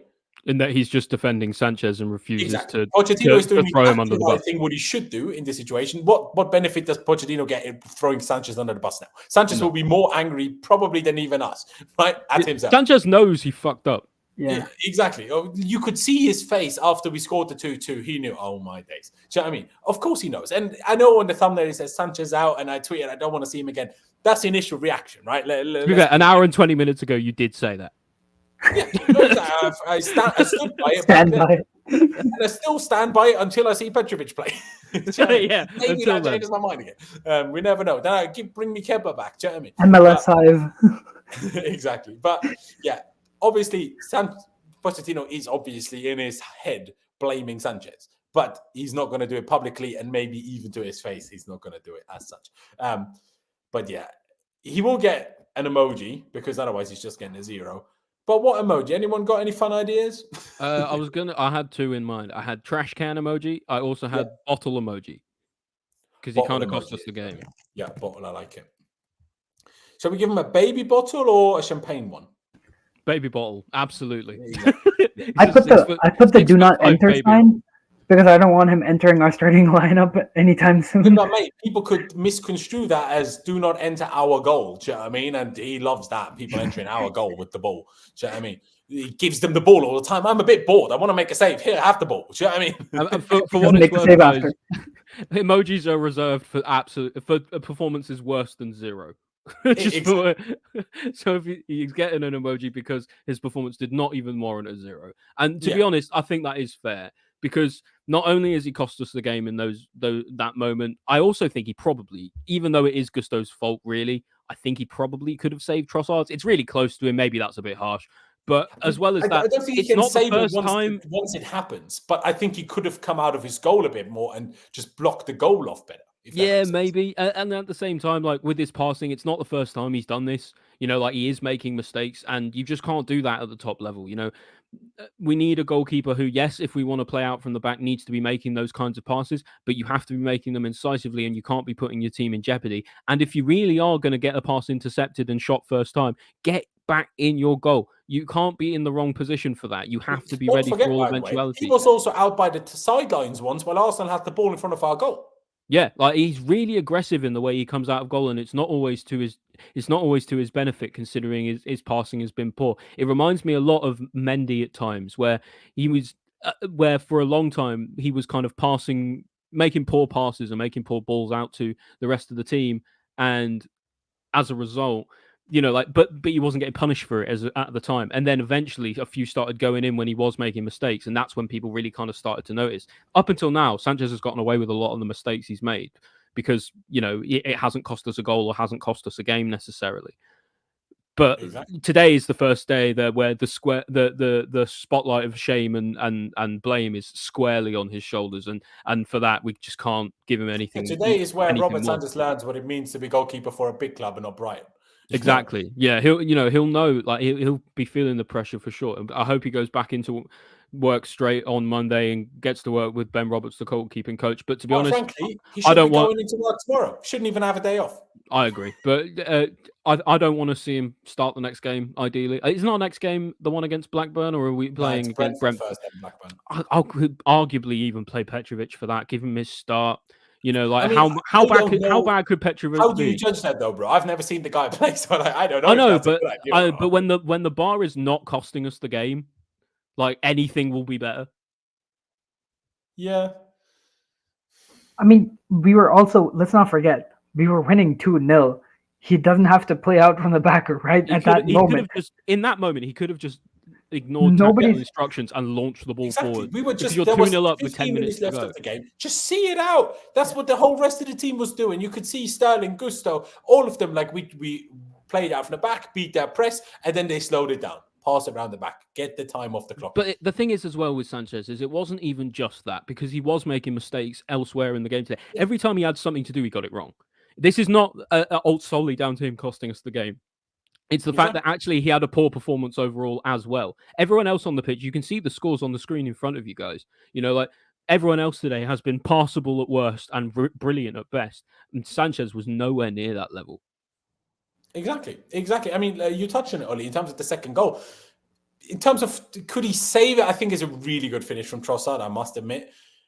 But what I will say is, it kind of when I look at other crosses that he came flying out for, he could, for me, what he could have done more than anything is almost gave away a pen, didn't he? Cross away, more than anything, because of how big he is and how aggressive he is on those balls, and what he has been so far. Exactly.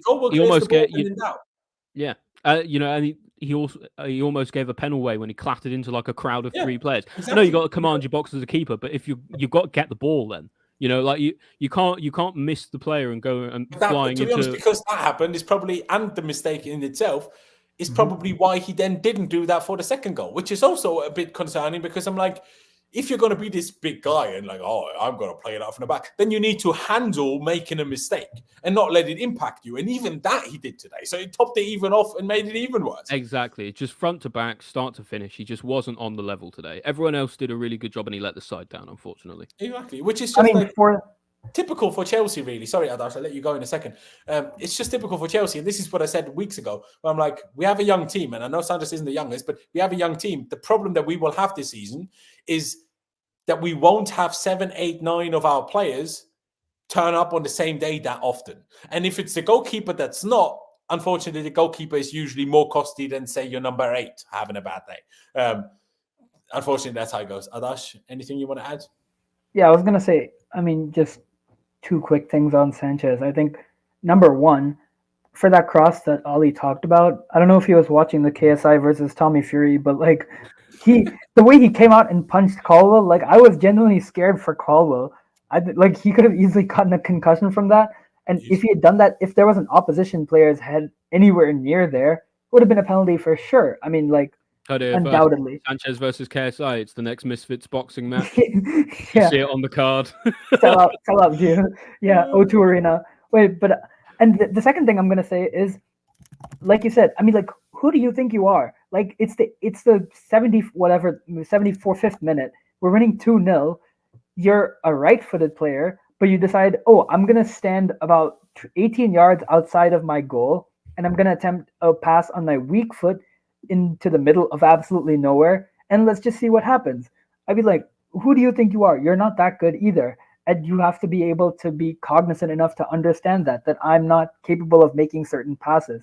Like there was one pass that he made to Gusto, which is like absolutely incredible, but you can't do that every single time. And I think I feel like he would have a higher pass completion rate, a longer pass completion rate than he does for short range passes, because that's where most of his mistakes come from. I feel like long range passing, just hoofing it upfield, I think he's fairly decent at that, but it's with the short range stuff. Yeah, it's with the short range stuff. Complete opposite to Kepa, because to me, Kepa's long balls were what's not good. I know obviously there was 2 or 3 occasions over 4 years, 5 years where Kepa also, played it to the opponent from playing out short. But that happens to everyone. But Sanchez has done it more than Kepa has in 4 years in 2 months. That is a problem. That is a serious problem. And I still cannot believe that people were trying to tell me that Kepa's passing is worse than Sanchez when we signed Sanchez. That's just funny to me with everything that's unfolded since then. But yeah, let's get to the subs quickly before we finish it off with Pochettino. James and Mudryk probably don't get a rating because they only came on in the 84th minute. And Mudryk should have done better on the cross, I must say. Reece, I honestly didn't even see him other than coming on. But Jackson, oh boy, I'm not happy with you. I am not happy with you. I don't know what your hand situation is, how sore it is, or what the situation is.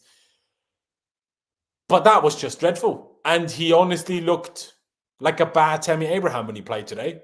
That's what he looked like. No intensity, no decision-making, no goal instinct in his mind, whether that was the one where the first one after Sterling played him through, whether it was one way instead of shooting on first time with his left foot, where he tried to lay it off to Sterling for no reason, he didn't see it coming at all. There was the other moment where he had a chance quite late on when he was played through, didn't quite have the pace to go past Gabriel. then the shot was like, why are you shooting from there? You've been pushed so far. Why just hold it and try to cut it back now? If you've waited for that long, don't shoot anymore.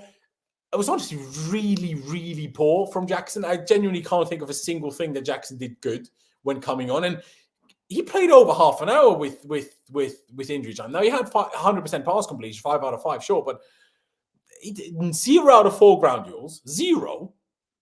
Successful dribbles, 0 out of 1.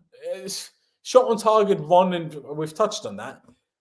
I'm going to give him, I don't know, even a 3 feels nice. I'm going to give him a 2 or something. I almost want to give him an emoji, an injured emoji. I'm like, dreadful. But is it just me that thought he was that bad, Adash? Or? I mean, here's what I'll say. I'm not surprised his wrist is hurting because he was absolutely wanked today. I mean, that's so good. Very good. Just genuinely, when he took that first chance, it looked like a player who hadn't warmed up. Forget match fitness. It looked like he hadn't gone for a run before or stretched any of his muscles before taking that shot, because he just looked at the ball, stared at Rye, and he was like, ooh, let me take a touch that goes straight towards you and see what happens. He's like, the more you F around, the more you find out. And he's like, ooh, let me try that. I mean, just really poor on that chance. Overall, wasn't it? Like you say, I mean, for that pass, in quotations, to Sterling, he definitely should have done better. I mean, he could have taken the shot himself or either just played the pass with less power. I think, yeah, I would probably agree with the 2. I would definitely stick with this. We can talk about it more when we get to Pochettino, but I would definitely stick with this formation. Jackson definitely has not earned a start for the following game against Brentford. So I'll just leave it at that. Well, obviously, a week's training and maybe being further over his surgery can obviously change that, I guess. But on the basis of the game, I agree, I suppose.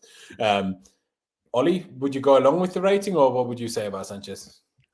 I don't know. I'd be tempted not to give him a rating at all, really. And that's just because of the apathy I feel a little bit. But yeah, I think a 2 is about fair. I think when the difference between him and Mudryk was with the way just the team looked and everything was just astounding. Like when one came off and one came on, it was no comparison. For me, yeah, just had a bit of a disaster of a performance today. Hope he can bring it back against Brentford. There you go. Fair enough. And obviously, Reece James and Noni playing so little, getting an 8. Still good to see Reece coming back. But because, I mean, he came on and we conceded, that didn't exactly go to plan. I mean, he came on in the 84th minute and we conceded in the 84th minute. Not that it's Reece James' fault by any means, but still not great that. But yeah. Pochettino then, I almost feel a bit bad. No. I have to put it with Sanchez just because that's where it makes the most sense to stand out a little bit. What are we going to give Poch? Because people are saying, the subs were bad and this and that. I'm like, well, Mudryk has had a few injury niggles over the weeks and months. Was he fit to come off? Was he fit to play longer? Maybe not, right? I don't know. So I'm not going to sit there and say, should have just left him on the pitch. I don't know. Could he have brought Mudryk on, Mudryk on instead? Sure, but I understand at the time we were 2-0 up. Why you'd want to bring a striker up front, then you can hit a long ball and sometimes keep it. Right? That makes sense. So I don't have complaints with that sub. And then the last 2 was just to see out the game. We conceded 1. You wanted to shore us up a little bit more defensively. You bring Reece James on for one wing. You bring a fresh leg on. You bring fresh legs on with Mudryk for Sterling to be a bit more fresh defensively, be a bit more fresh if we do get counterattacks. Makes sense. Unfortunately, Mudryk was like, I don't really like tracking back. I don't really like blocking crosses. So I'm going to alibi do it at 3 yards away and just let the man cross and we concede from it. So that's not ideal. But I don't think this is necessarily a Poch problem. Sure, you can say, Trossard was on the bench, Badiashile was on the bench. Who else was on the bench?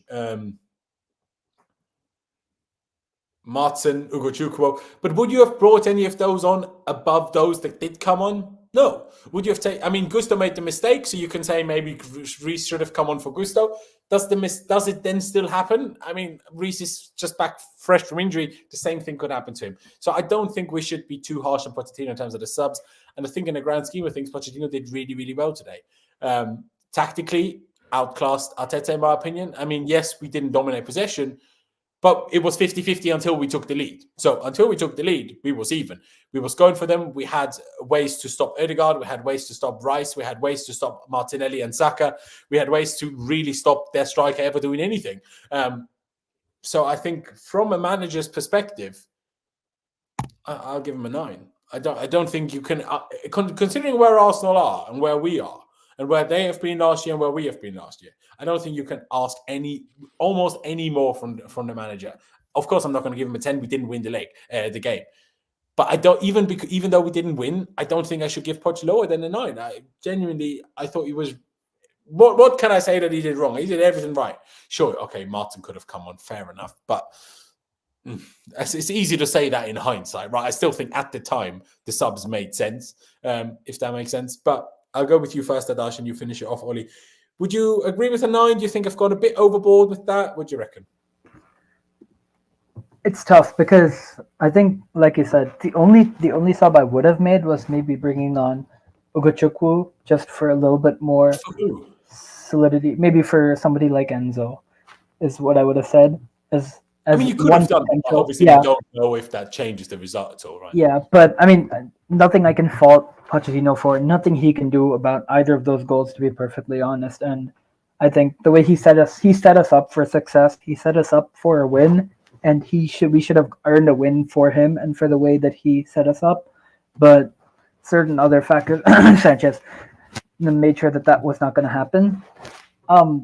Yeah, I think just stay with this for now. I think also the way in which we had so much fluidity in our attack and even between our attack and our midfield, with the way sometimes our midfield would look more like a 3 and sometimes it would switch to a double pivot. Sometimes we would have Palmer and Gallagher being like almost like 10s.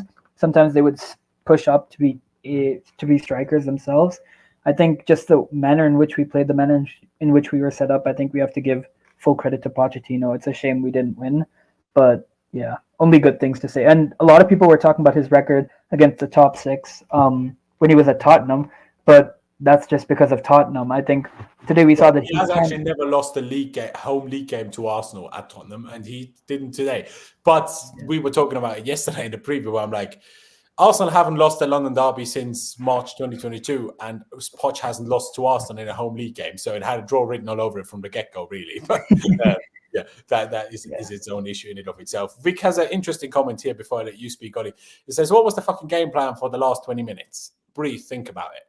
I think you're taking a bit... Sometimes I think football Twitter has created a thing that makes football more complicated than it actually is in reality sometimes. Football, like managers for the last 20 minutes, they don't have, you go here and shift 2 meters and then you go across there and then you have this intertwined double, 1, 2, triple, quadruple bicycle kick that makes you score a goal. That's not how football works. You just see out a game. You let the players do their thing. You bring the subs on that you feel will help them. There's no we did that fine until Sanchez fucked up. There's not like, what did do you? We were successfully seeing the game out until that point. Exactly. And I know there was still a good amount to go. It was 77th minute with injury time. There was still a while to go. But if we just kept doing what we were doing the 20 minutes before that, we would have sealed that game 2 or 3-0, no problem. So, yeah, to me, it's like, this is the final 20-minute situation. To me, is more, well, first Sanchez fucking up and then the momentum changing. That's the main thing. I don't think this is a Poch problem here. Now, I'm not always full of praise for Poch, but in this scenario, I think it's a bit harsh to look for blame in Poch. Ollie, how do you see it and what rating would you give him? I do agree with you. I think it's harsh to blame him or anything that happened today in the game on Pochettino specifically because, individual errors kind of cost us this game and Poch can't account for that. At the same time, I thought his subs were subpar. I do. I thought Jackson for Mudryk, while maybe a sensible sub at the time, it just didn't work. I refer to my previous comments about every time Mudryk goes off, we seem to get worse as a team. At this point, I don't know why we're even taking him off at all. But if he's not fit enough for more, which could well be the case. At this point, I highly doubt that. We're many games into the season. He should be able to play 90 minutes every other player. No, obviously. But he's had injury niggles throughout, right? He had injury niggles in pre-season. He had 2 small injuries as the season's gone on. I get it. I just don't find that. I don't find that all that compelling. I just don't find that all that compelling. I thought taking Palmer off was a mistake as well. I know he was tired, but arguably he was our focal point in attack and probably one of our better players going forward. And bringing Madueke on, I don't know what their relationship is like, him and Poch, but it doesn't seem to be positive. And it seems a little bit like I don't feel like we got the best out of Madueke today. I don't really feel like especially he was because we trying put him all on that the hard. left. Well, like that really. Yeah, doesn't but I help. also don't feel like he was trying all that hard either as a result of like not getting chosen recently or whatever. I don't know, but for me, the subs were poor, and other than that, I completely give credit to Poch because he's done really, really well with the tools that he had. He's done really well with the players that he had available. You know, you go into a game with the squad you've got, not the squad you want, and ultimately Pochettino coached to win. Really, unfortunately, it didn't work out that way because of individual errors. Yes, the subs were poor, but they didn't define the game. I'd probably give Poch an 8. I would say.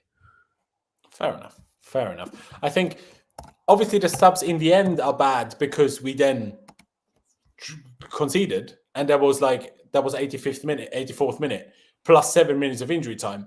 So then you essentially had 12 minutes of Reece James was our attacker and Madueke was on the wrong side. So obviously then that's really bad. But when those subs were made, we were 2-1 up. It was to see out the game. And then, okay, Martz instead of Madueke. Yeah. I'm not sure they were the right subs either, though. If you want to see out the game at that point, bring on someone like Ugochukwu. Makes sense to me. Bringing a striker on makes sense to me. The Madueke, okay, bring on Martz instead of him, fair enough. Because the rest to me is hindsight talk. I don't know. I feel like if you're trying to see a game out against a team like Arsenal, you probably want to make sure the midfield stays good. I would have brought on Ugochukwu personally.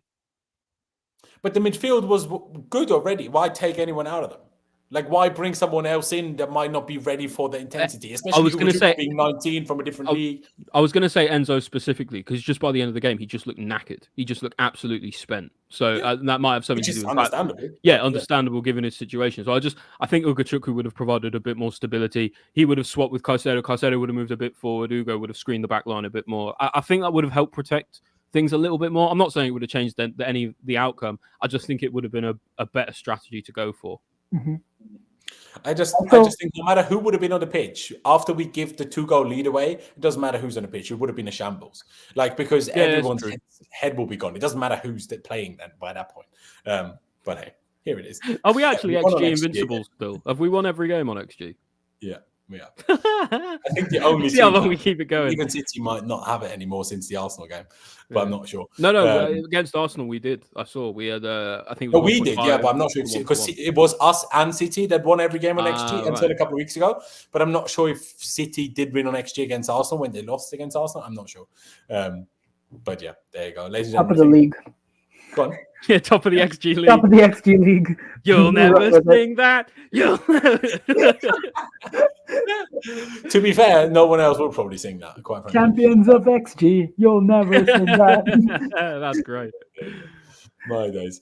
Therapy session has helped to some extent, but I'm still miserable. So that's great. Also, no midweek game. It's also not great. So I have to wait. Do we even play next Saturday or Sunday? It means we have to sit on this performance all week. It's Saturday. Yeah, I'm aware of that, mate. But next week, oh, wait, I know. I meant next week we're playing on Saturday. Okay. Yeah, no, it's the early kickoff, and I need to see. I might have to do like a watch along for that because I need to go straight after. But I need to figure that out. Regardless, ladies and gentlemen, please do check out Ollie's links down in the description below. Ollie J Carpenter on Twitter @TheBridgePod is his podcast. Follow it on Twitter. Check out the other link that is down in the description that takes you to Spotify. Of course, check out Adash's Twitter as well. You can see it on screen and this as well. Link down in the description below. Please subscribe if you haven't already. Hit that like button on your way out. If you're a Chelsea fan, be sad with us. If you're not a Chelsea fan, shut up. Do you know what I mean? Let us be miserable by ourselves, okay? We don't need your help. We are pretty good at that for the last 2 years. Do you know what I mean? But yeah, ladies and gentlemen, thank you guys for watching. Up to Chelsea, upwards and onwards, and we'll see you next time.